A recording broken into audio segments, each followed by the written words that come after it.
What's up, guys? I know I said I'll do this like the day after the last round, but yeah, you guys been busy working loads, and I've just been tired, but I found the time to do it. So let's get to it. So let's start off with the first games. So obviously, Netherlands beat the US 3-1.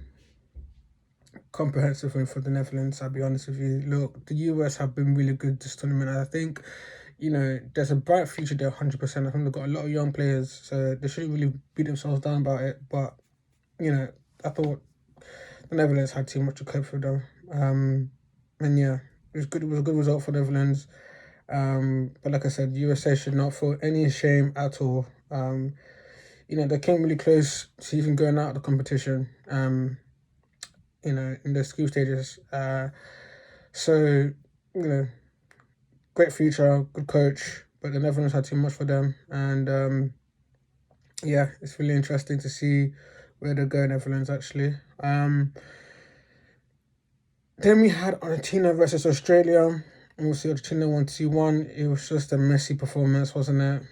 It really just was a messy performance. It really was. Like, he just keeps proving to everybody, like, for any look, you guys have watched me and I said how much I love Ronaldo. And I will get to him in a minute because I do think there's some bullshit going on around him now and sort of bullying, if I'm being honest. But you know how much I actually do rate Ronaldo. I've said in previous videos that I want him at Arsenal. Like, I think he'd be, especially now that Gabi Jesus is injured for 3 months. I was gonna make a video about that, just basically showing that we need a striker right now. But I think he's a great option to have. I really do. But then, like, Gabriel Jesus is out. I don't want Ronaldo to start week in and week out. I wouldn't want that. I mean, it's he's not gonna suit the way we play for 90 minutes every month, every 3 days, which is basically what we're playing with the Europa League, and now also the FA Cup commencing as well next year. He's just not gonna do that. And actually, I want to talk about another Brazilian in a minute, but we'll get to that when I get to the Brazil. But yeah, Argentina, they won 2-1, and he just keeps showing yet again why he's the greatest player of all time. He's just, the way he just ran the show, like, Rio Ferdinand said this on commentary, punditry, should I say, but he said that was the best individual performance of this tournament at the time.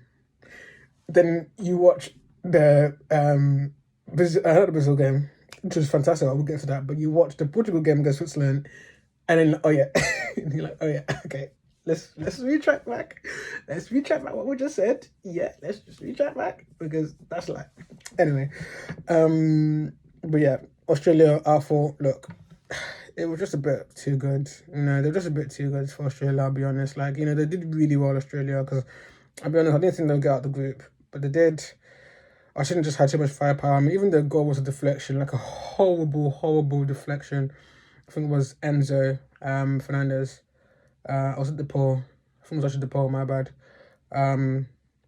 Yeah, man.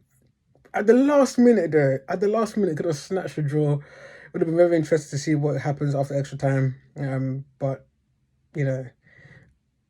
at the same time, if Lautaro Martinez will remember that he's a footballer and a striker, that game would have been put to bed before that chance happened. But you could see the reaction after the full time. How much it meant, and it was a crucial point. Any other day, even if it's the same player, any other day that might have been the goal. So we got to count the lucky stars, but they're through to the quarters now. So yeah, good for Argentina. Then obviously we had France versus Poland. It's just Mbappe. You know what I mean? Like, it's just Mbappe. That's all I have to say. I'm not gonna lie. And also congrats to Giroud for breaking that France all-time record. Man, I mean he's just dethroned Henry, the best Premier League player of all time, in the goal scoring tally. So all I gotta say is the majority of his goals came from when he was an Arsenal player. So let's fucking go. No, but honestly though, congrats to him. And I'm not gonna lie to you, I'm really hating this narrative that he's an underrated striker. He's okay, but underrated for me is like you guys clown him too much. Really has never been clowned too much. The clowning has been rightful. You know what I'm saying? It's been justified. Like there's just been many times at his Arsenal career where he was literally a lamppost with good hair. Like let's have it right, man. Like there's been times where Giroud's literally made me scream at a TV, and I'm not really the kind to scream at anything. I'll be honest with you, but I just think about that season that Leicester won the league, and he didn't score a goal from December. I'm saying like this is all. These kind of stats. You think and you hear and you think it's not true for someone that just broke the greatest players of all time in the Premier League's goal scoring tally. You know what I'm saying? Like Mesut Ozil was stuck on 19 assists. Anyway, but let me not shut on the guy too much, because at least he's won Champions League, Europa League against Arsenal as well. So he's loud for now, I guess, and he's also won a World Cup, and he's, in my opinion, even though I will get to that a little bit, but he's also due for another one because I think France will win it. I'm so sorry. But yeah, the 1-3-1, and that was a bullshit penalty in the end. I'm not gonna lie. It was a penalty though. It was a penalty. I just don't really like handballs nowadays. I think it's a bit bullshit. But yeah, pulling that out, France are through. Obviously, I did a video about England already. The 1-3-0 comprehensive, good for the lads. I'm gonna face France in the quarters. Japan versus Croatia, one of the deadest games. I said in my previous video, this is where I think we start seeing more quality, and the games get more enjoyable. But this game in particular was so mid. I actually thought it was really mid. Like, I understand, Croatia has some good players, some World Cup players, like, I don't have to name them, they have a fantastic midfield. That midfield is a Champions League worthy midfield. But, like, I just didn't find it as interesting, as I thought it'd be. I thought it'd be a really competitive game. But it just wasn't given. Modric was not given in that game. I actually thought Perisic was the best player there. I thought Messi kind of had an okay game. He had an okay game. I think he was kind of at fault for that goal. But anyways, it ended up it was 1-1. 120 minutes extra time was played, and Croatia go through. Great, but the penalties that Japan were taking, it was like they've never. It's like they sort of forgot their footballers. I tried to kick like a tennis ball or something, or as if not even a tennis ball, as if it was a bowling ball, and they tried to kick it with so much softness that they won't hurt their feet. It just looked like, honestly, you wouldn't have known whether it was a football player or a corpse that kicked that. It was just not moving. It was no power in that at all. Shy. Anyway, they go out, but definitely they can hold another team as well, like the US. They can, hold their heads high and say, you know what, we did our thing, bro. They definitely stamped their mark. But if you think about what happened in 2018 as well, they've been good. So it shouldn't really be a shock to people anymore. But yeah, I'm excited for what Japan have next year. Then obviously it went to Brazil versus South Korea. That was one of the best teams. I'm not gonna lie, Richarlison's having a hell of a tournament, and Casemiro as well. And Neymar, and Paqueta. Paqueta is doing really well. I just think he's keeping out. Guimaraes, he's keeping out Fred, but anyone can keep out Fred, let's be honest. But still, they've got such a good squad, and I know everyone's making them favourites. There's just something that's telling me that they're not going to win it. It all looks like they should win it, but they just look like they're not gonna.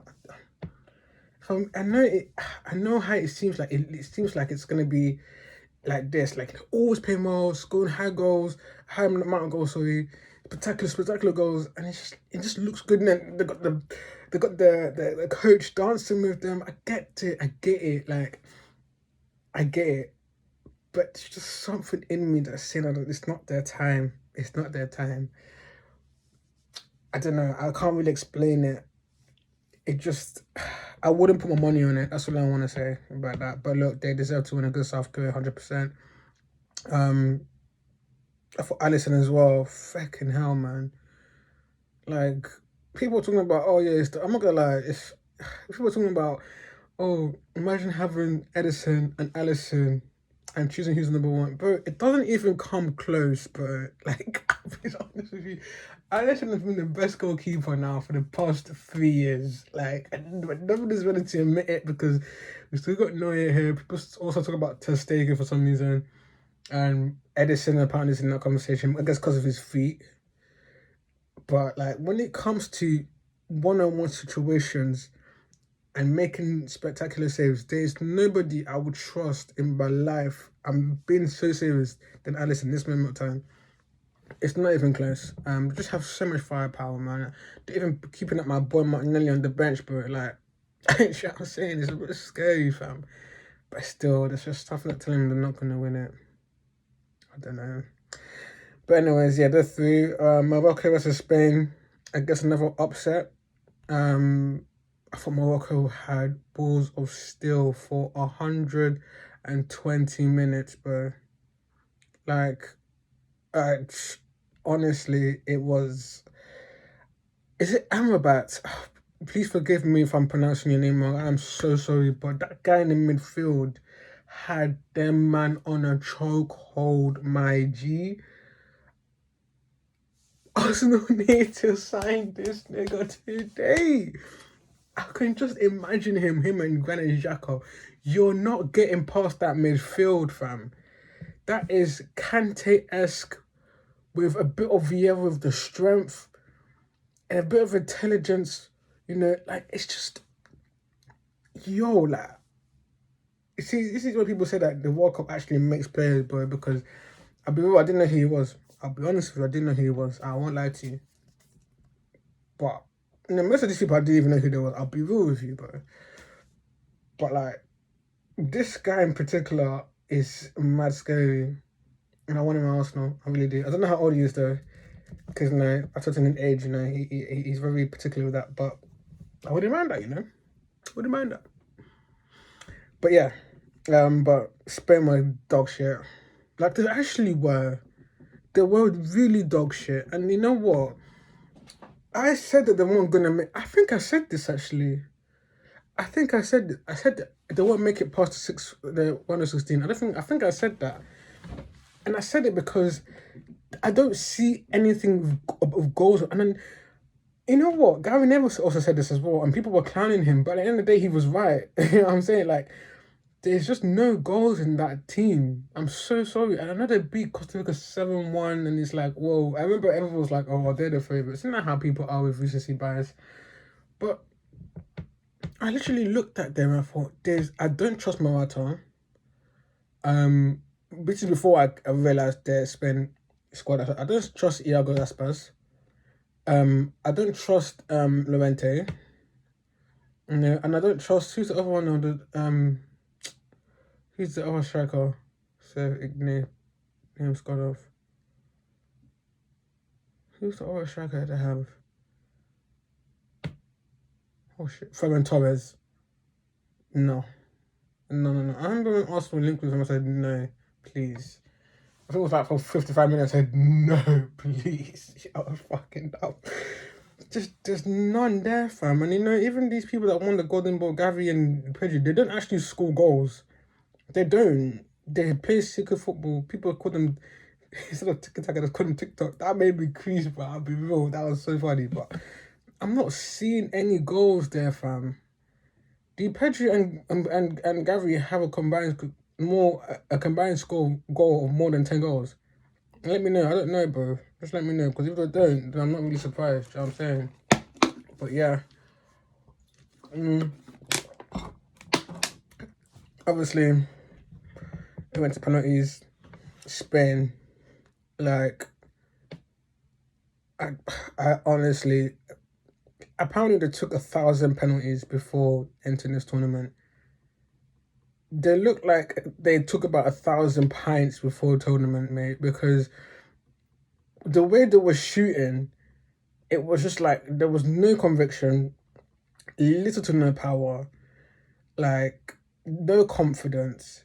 And pints are meant to give you confidence as well. So fucking hell, mate. It was just blur. Didn't know what they were doing. It was just dead, fam. Dead things, man. I thought they weren't gonna do it because at one point, one of the Moroccan players, it got saved, and I was like, oh, they bottled it. Literally, just thinking they bottled it. Then he saves it. I was like, oh, okay, it's back on track. It's back on track. And in the end, they won 3-0. What the fuck? How can you lose 3-0 on penalties? Oh fuck. Anyway, yeah, but they go through. And obviously, lastly, Portugal versus Switzerland. Obviously, Ronaldo wasn't on the was on the bench, wasn't playing, and what's his name? Ramos.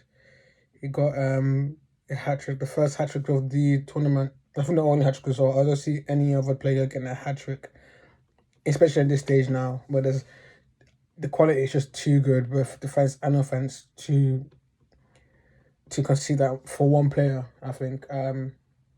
Yeah, it was a fantastic performance. I thought Bruno Fernandes is having a fantastic tournament as well. It has to be said. And I thought João Felix again, fantastic. I think he provided like 2 assists as well. It's just that whole team. Like, I didn't really think Portugal would do bits in that. I think they'll get past the quarters, 100%. But the way they're playing is they're playing with a lot of conviction in as well. Especially thinking about how people were putting Switzerland as sort of like the dark horse, and I'm like, yeah, not really. Like, I don't really like the defense. I'll be honest for this. I don't rate this. I don't rate the goalkeeper. I know Fabian Schär's having a fantastic season with Newcastle, but that defense doesn't really give me any confidence. I don't really like Akanji. I actually don't.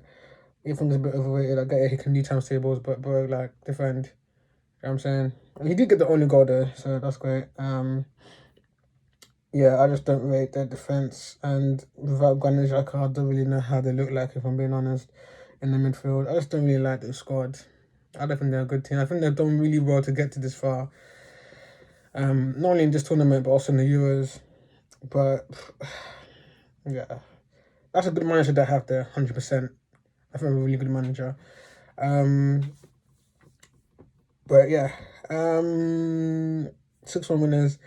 And I just want to touch a bit about this Ronaldo thing, because I want to talk about it a little bit, because I do think there's a definitely an element of bullying going on right now. Like, as soon as they sell it, every time they score a goal, pan. Literally, pan to Ronaldo, pan to Ronaldo. Like, every 15 seconds, pan to Ronaldo, see his reaction. Like, Ronaldo could literally be having the fart, and he'd be like, And they'd be like, pan, oh, they don't like the fact that he's not on the bench. Like, what the fuck? Chill, calma. This is one of his celebrations. Calma. Like, leave the nigga alone. Like, I get it. He made an interview with one of the most controversial people in the world that people don't really like him, Piers Morgan. I get it.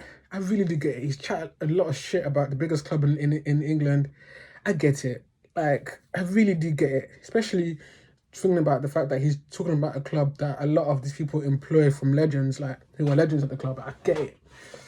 But bro, like, you need to leave him alone now. Like, it's just getting ridiculous. Even after the full time, Pat Ronaldo, because he's going over to the tunnel. Maybe he has to take a shit. Because he knows that if I do it during the time of playing, they're gonna look at me anyway. You know what I'm saying? Like, the guy can't even take a shit no more, fam. Without it seeming like, oh, he's disgruntled. Like, just fuck off. And every time they're asking him, oh yeah, would you be happy if we don't play in the final? Like, what kind of question is that? Oh, would you be happy if we don't score in the final? Like, come on, man. Look, don't get me wrong. Ronaldo's always been egotistical, 100%. He does that interview because he's been egotistical, and not because he really loves United like that. I think, Ten Hag definitely hurt his ego by not playing him, 100%. It's not nice when someone's basically told that you're old. That's basically what they've said. They're not part of the future. you know, and I get that. But, you know, it's what's helped him become who he is. You know, he's put himself first, made sure that he can be the best he can be. And you got to rate that because, you know, some people need to take that lesson for themselves, you know, to put themselves first. But at the end of the day, like, you can't just keep going on about him, like, just to keep your tabloids relevant, like, to keep the conversation relevant. Like, you know, this guy's got children as well, like, and a wife. Like, you just got to think about it. You sometimes just got to think about football in that perspective. Like, people have lives. You got to let them live it. And panning on him all the time, it's just, I think it's getting a bit ridiculous now, and I don't like it. And yeah, I just wanted to mention that because yeah, I thought it was a bit stupid. I think it's getting annoying now, and tedious. I do want to mention one Portuguese player that I thought, yeah, do you know what? You're actually his successor. And I want to say that too about João Felix. He's a successor in that he will be the new star of that team. I just think he's having a fantastic tournament, and you know, he clearly wants to leave Atletico Madrid. I never agreed. I did not like that move in the first place when he went from Benfica to Atletico Madrid for like, I think it was like 120 million euros, something like that. I think it was something like that. He's one of the most expensive players of all time, João Felix. And I never agreed with. I thought that was a weird step, you know. They don't really play to his style. Like, if you watch him from Benfica, he doesn't play the way Simeone wants to play. And now he's come out and said he doesn't really like the style of play. He basically says he doesn't like the style of play. Like, if that's not a beacon of I want to leave, then I don't know what is. You know what I'm saying? But, you know, yeah, he's clearly not happy there. And, you know, now that Arsenal have an injury crisis in the front, and you guys already know that I am not relying on Nketiah with anything. You know, I will take him this January. And I think I've heard a post that he will cost like 120 million or something like that. I think they bought it for 145 million. Sorry, 140 million. Wait, how much did they buy João Felix for? I thought it's mad money, dude. I think he's available for 120 million. But if Arsenal try and get him on loan with an obligation to buy it, he would be so good for us, fam. Because it's clear that Arteta wants someone that can play throughout the whole front, and that's why he bought Jesus as well. Because Jesus can play on the left, and because João Felix is left foot, he can also play on the right. So, and I think he's also going to play on the left as well. So, and also can play the centre forward, of course he can. So it's like, I think he's young as well. João Felix is not probably more older than me. I think he's probably 23. I think he's 23. Let me know. But I just find him so exquisite, man. Like, he's just a fantastic player. Intelligence is above his age. Like, I would take him like that on loan, just like Atletico Madrid. Look, clearly he doesn't want to be here. Let's not force the guy. He's too young to be doing this to his career. Let's not force him down. We'll take him on loan, and we'll have an obligation to buy for 100 million euros. Simple. We pay 20 million loan fee, and they say, okay, cool. 100 million in the summer. Because I think Arsenal are going to go big again this summer. I really do. I think they really would. It depending on how we finish the season. If we win the league, which I can't really tell you right now, because even though I've been saying I'm going to win the league from the beginning of the season, Jesus injury has really put that into that, because he's one of the reasons why I said that. And if he's out for what we suspect for 3 months, feck. That's all I have to say. It really does dampen our chances. And everyone's saying, put Martinelli in the middle. Look, I don't want to change the way we play, because that means we're going to put Smith Rowe. And how long is he going to be out for? You know, how long is he going to take for him to recover? You know, I don't know. But I would really need a backup. We really, really need a backup. And whether that is Modric or both of them, I'll just take any, I'll be honest with you, because we can't do that. But yeah, I just wanted to touch on that quickly. But now that leaves us with the semi-final. Sorry, the quarterfinals, and obviously, given the results, it will mean that Morocco will now face Portugal, and France will play England both on Saturday.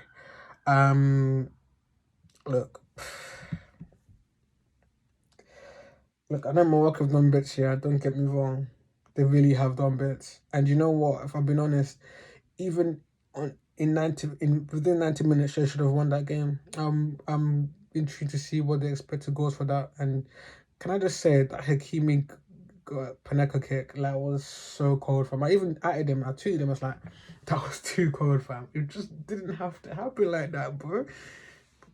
Cold ice in his veins, bro.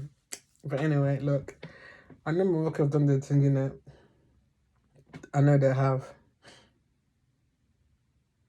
but I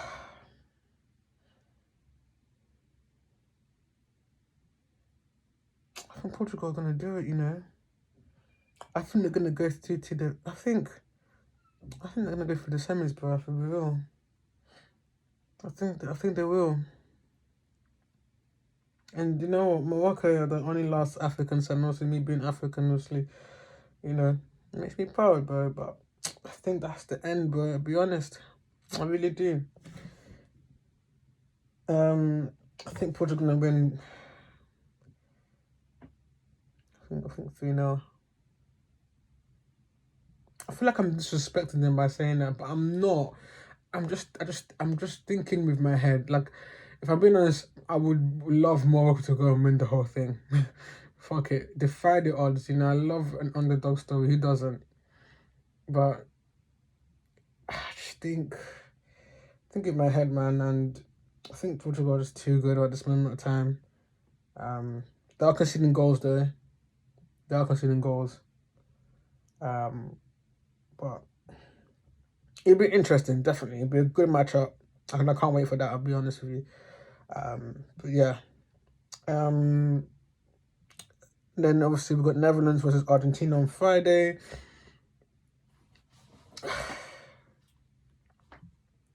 I don't even know what I'm thinking, but I know Argentina are gonna go through.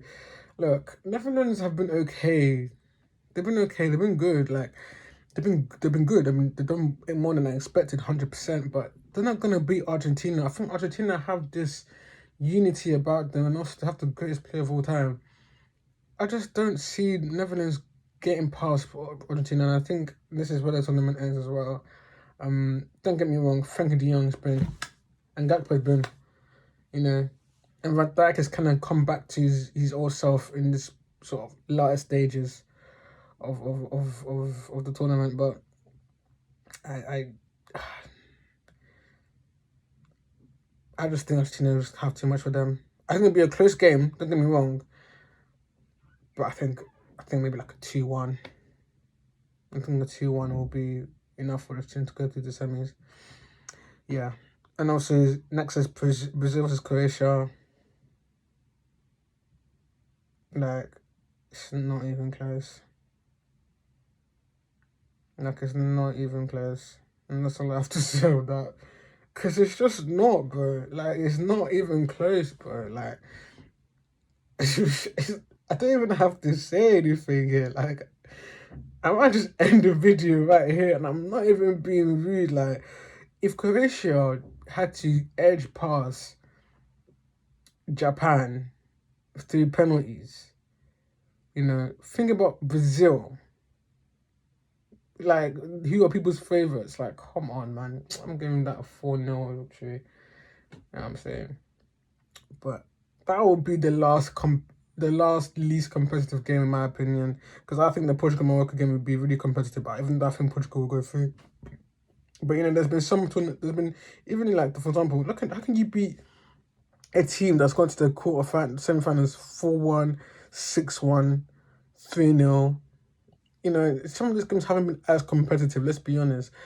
But I think now that we're getting to the quarter stages, I think now there will be more oomph about these games, and I still think that Croatia and Brazil is literally night and day in quality. I think that'll be the last least competitive game of the tournament. I'm expecting a 4-0 away from Brazil. But yeah, that is my predictions and also my reactions to the games for the quarters. For the semi, sorry, for the round of 16. So guys, it's like it's like 12:30 or something like that.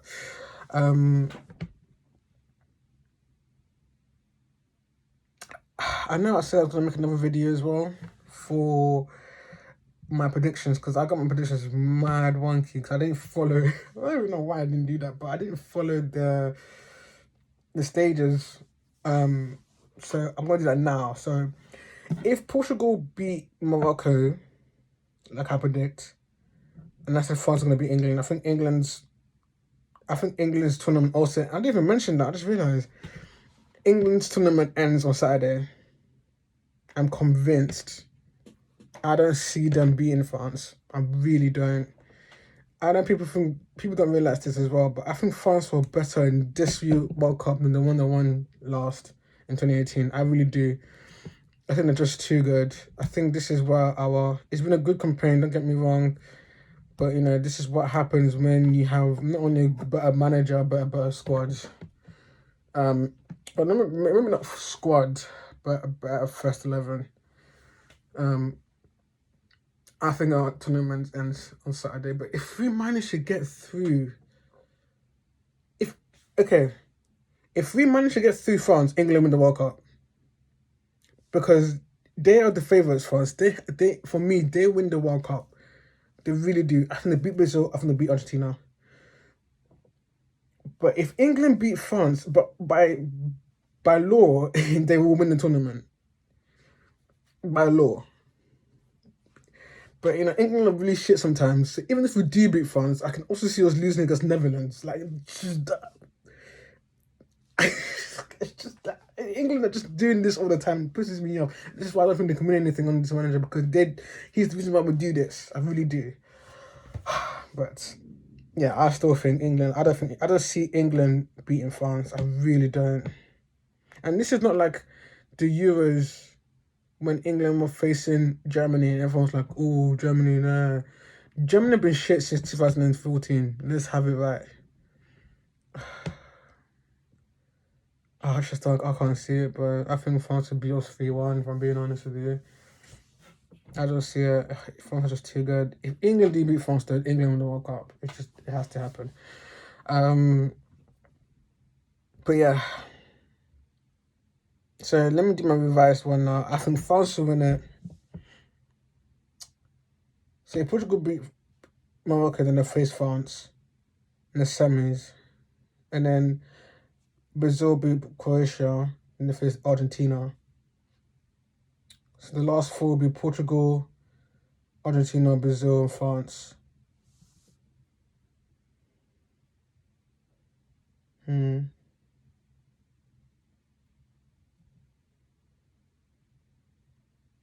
That's a big game, Brazil versus Argentina. There's a lot of history there. I still think Argentina beat Brazil. I don't know, people are probably thinking that I'm going mad, but I just really do think that.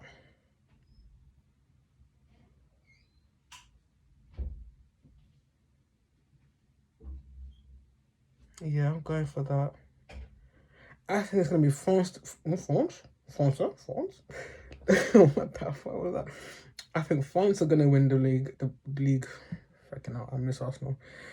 I think France are going to win the World Cup. I think Argentina are going to come second, and Brazil beat Portugal. So that's my fault. So it'll be France. So just to reiterate, it's France, Argentina, Brazil, and Portugal. Yeah. So basically, what I said originally. Yeah, it's basically what I said originally, but I didn't realize that England and France were also in the same path. So I'm basically saying the same thing, but it's impossible for England to come fourth because obviously they're facing France. But I'm basically saying the same thing. So yeah, just replace Portugal with England with France. England with Portugal. But yeah, that is my predictions, thoughts, whatever. If I'm recording, I don't know what I'm going to title this video. I'm getting a bit tired now. But yeah, that is all I want to say on that. I will do videos on each game since there's now less. Cause I'm not gonna lie, I wasn't able to do every game because I just don't have time for that. I will do a video for each game. When the game ends, a little match reaction for each game. Will I do a watch along for France versus England? I might do, you know. It might be my first ever watch along. If we do, you guys better watch that, man. It's gonna be awesome. It's this Saturday, isn't it? At 7 p.m. Kickoff. Big game from England. And I'm hearing that we have this Mbappe plan that doesn't really move confidence at all. It's basically Kyle Walker. What a plan. This manager, oh man, you guys don't understand. If you guys know the players we have and have a little knowledge of football, you understand how much of a fraud he is. But I'm not gonna go into him anymore, man. I'm too tired for that. But yeah, guys, thanks for watching. Like, subscribe, all of that. And I'll see you guys in a bit. Love.